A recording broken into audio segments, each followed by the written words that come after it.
ఇప్పుడు ఆ దిశలోనే మేము పోతున్నాం, ఎక్కడ కూడా డైవర్ట్ కాలేదని చెప్పి కూడా ఈ సందర్భంగా వైసీపీ నాయకులకు తెలియజేసుకుంటూ పక్కన పెట్టి రాష్ట్రానికి ఏం కావాలా, ముందు సాక్షి వాళ్ళు. నంద్యాల జిల్లా అహోబిలం ఆలయంలో చోరీ కేసును పోలీసులు ఛేదించారు. కేసు విచారణలో భాగంగా సీసీటీవీ ఫుటేజ్ పరిశీలిస్తుండగా బయటపడిన విషయాలు అందరినీ షాక్కు గురిచేశాయి. ఆలయ సిబ్బందే ఈ దొంగతనానికి పాల్పడినట్లు పోలీసులు గుర్తించారు. ఇనుప కమ్మీ సహాయంతో హుండీలోని డబ్బులు కాజేసినట్లు డీఎస్పీ ప్రమోద్ తెలిపారు. నిందితులను అరెస్ట్ చేసి వారి దగ్గర నుంచి 82,000 స్వాధీనం చేసుకున్నామన్నారు. అహోబిలంలో ఎక్కడ ఏం జరిగినా వదిలే ప్రసక్తే లేదని, ఎక్కడికక్కడ సీసీటీవీలు అమర్చామని ఆళ్లగడ్డ డీఎస్పీ తెలిపారు.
కొంతమంది హుండీలో నుంచి డబ్బులు దొంగిలించారనే ఆరోపణలతోటి కంప్లైంట్ ఇచ్చారు.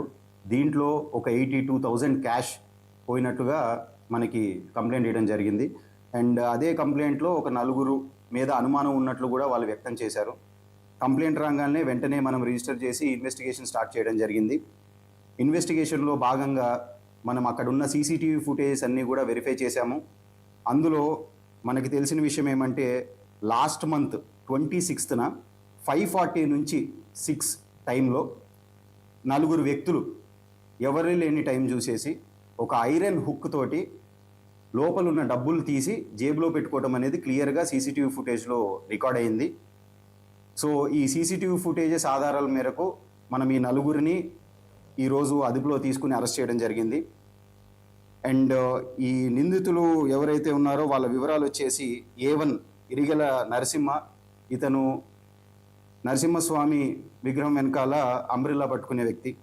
A2 సుబ్బరాయుడు, తిరుచెమూదుతూ ఉంటారు. A3 నిరంజన్, టెంకాయలు కొడుతూ ఉంటారు లోపల టెంపుల్లో. A4 నిమ్మకంటి ఆచారి.